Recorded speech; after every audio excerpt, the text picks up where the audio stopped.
ஆண்டவராக இயேசு கிறிஸ்துவின் நாமத்தில் என் அன்பின் வாழ்த்துக்கள். இந்த காலைவேளையில் நம்முடைய தியானத்திற்காக நாம் தெரிந்தெடுத்த வேத வசனம் சங்கீதம் 48 கர்த்தர் பெரியவர், அவர் நமது தேவனுடைய நகரத்திலும் தமது பரிசுத்த பர்வதத்திலும் மிகவும் துதிக்கப்படத்தக்கவர். நம்முடைய கர்த்தர் பெரியவர். நம்முடைய தேவன் தம்முடைய நகரத்திலும் தம்முடைய பரிசுத்த பர்வதத்திலும் மிகவும் துதிக்கப்படத்தக்கவர். சங்கீதக்காரர் இதை அவர் சொல்லுகிறதற்கு ஒரு பெரிய காரணம் ஒன்று உண்டு. எல்லா இடங்களிலேயும் துதி சத்தம் உண்டாக வேண்டும் என்று தாவீது ஒரு தீர்க்க தரிசனமாக இதை உரைக்கிறார். நம்முடைய தேவனுடைய நகரத்திலும் தம்முடைய பரிசுத்த பர்வதத்திலும் மிகவும் துதிக்கப்படத்தக்கவர் அப்படி என்று தாவீது சொல்லுகிறார்.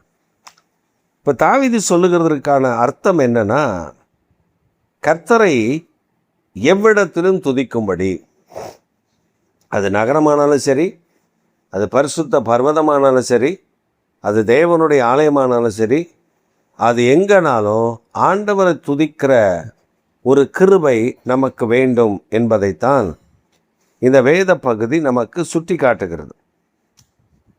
இதே காரியத்தை புதிய ஏற்பாட்டில் இயேசு சொல்லுகிறார். யோவான் எழுதின சுவிசேஷம் 4ஆம் அதிகாரத்தில் நீங்கள் வாசிக்கும் பொழுது, சமாரியா ஸ்ரீ ஒரு பெண் வருகிறார், தண்ணீர் மொள்ளுவதற்கு வருகிறார்.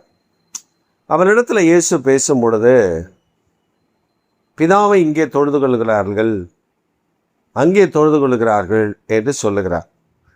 இயேசு அவளுக்கு ஒரு காரியத்தை சொல்லுகிறார், பிதாவை தொழுது கொள்ளுகிற காலம் எங்கும் வரும் என்பதாக.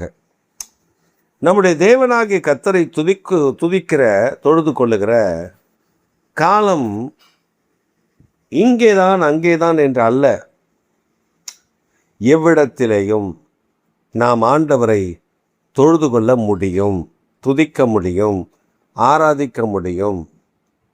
சில நெருக்கடியான நிர்பந்தமான நேரங்களில் நாம் ஜெபிப்பதற்கு இடமில்லாமல் இருக்கும் பொழுது ஏதாவது கிடைக்கிற இடத்துல நின்றோ அமர்ந்தோ, மோஸ்ட்லி முழங்கால் படியிட முடியாத இடங்களிலும் முழங்கால் படியிட முடியவில்லை என்றால் நின்றோ ஜெபிக்க ஒரு கிருபையை, ஒரு தயவை கர்த்தர் நமக்கு தருகிறார். அப்போ பிதாவை தொழுது கொள்ளுகிறது, அவரை ஆராதிப்பது, தேவனுடைய நகரத்திலேயும் அவருடைய பரிசுத்த பர்வதத்திலேயும் அவரை மிகவும் துதிக்கப்படத்தக்கவரை துதிப்பது நமக்கு ஒரு பலனை, ஒரு ஆசீர்வாதத்தை, ஒரு நன்மையை வெளிப்படுத்தும் என்று தான் வேதம் நமக்கு கற்றுக் கொடுக்கிறோம். நம்ம ஆண்டவரை துதிக்க இன்னைக்கு ட்ரெண்டு மாறிடுச்சு. எப்படி மாறிடுச்சுன்னா, ஆலயத்துக்கு போனால் கை கட்டி வேடிக்கை பார்க்குறோம். அவங்க பாட்டு பாடுவாங்க, நம்ம அப்படியே பார்க்குறது. பாடுறீங்களா? இந்த இடத்துல பாட்டு அவங்க அந்த பீட்டு விட்டாங்களே, உன்னை பீட்டு விட்டாங்க, பீட்டு வைக்க உடலன்னு பார்க்குறதுக்கு உன்னை ஆண்டவர் கூப்பிட்டாரு. முழு இறுதியத்தோடு, முழு பலத்தோடு, முழு ஆத்மாவோடு அவரை துதிப்பதற்கு ஆண்டவர் கூப்பிட்ருக்காரு. உட்காந்து கண்ணை முடிச்சு வேடிக்கை பார்க்குறோம்.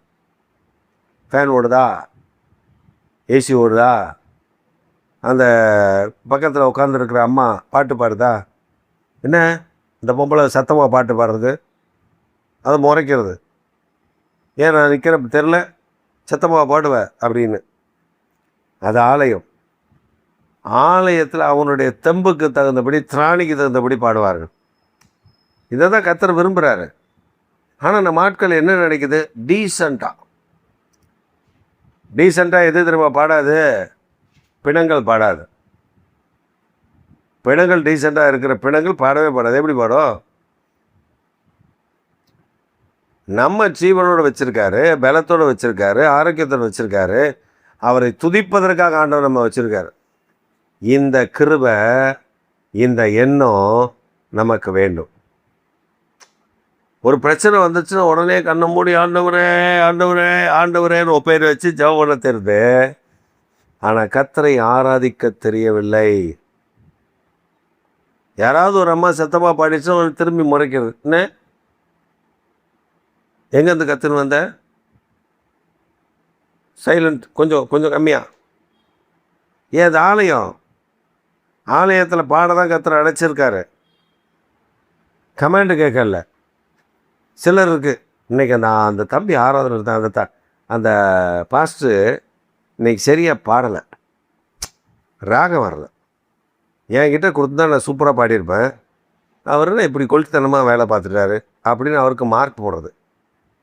அப்புறம் கர்த்தர் வீட்டுக்கு போனதுக்கப்புறம் உனக்கு மார்க் போடுவார். நீ இந்த மாதிரி குறை சொல்லிட்டு அலைஞ்சிட்டு இருந்தீங்கன்னா உனக்கு மார்க்கை போடுவார். கர்த்தரை முழு இருதயத்தோடு துதிக்க பழகுங்கள்.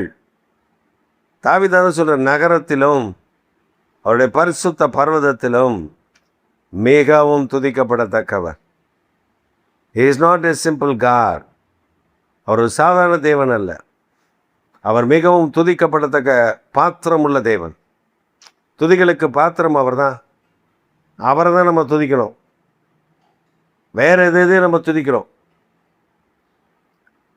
எதையோ நம்ம துதிக்கிறோம். நீங்கள் பாருங்கள், ஜனங்கள் துதி செலுத்துக்கிற காரியங்களை பாருங்கள். சும்மா கண்டதுக்கெலாம் சத்தத்தை வைத்து துதிக்கிறோம். ஆனால் ஜீவனுள்ள தேவனை துதிப்பதுக்கு டீசன்சி, இசைக்கு தகுந்தபடி பாடணும்.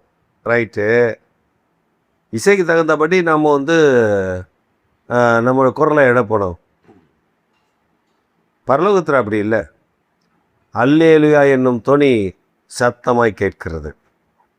அது கேட்கணுங்க, நம்ம வீட்டில் கேட்கணும். நீங்கள் ஒரு இடத்துல குடியிருக்கிறீங்க, நீங்கள் ஒரு இடத்துல இருக்கிறீங்கன்னா கர்த்தரை துதிக்கிற சத்தம் உங்கள் வீடுகளில் கேட்கணும்.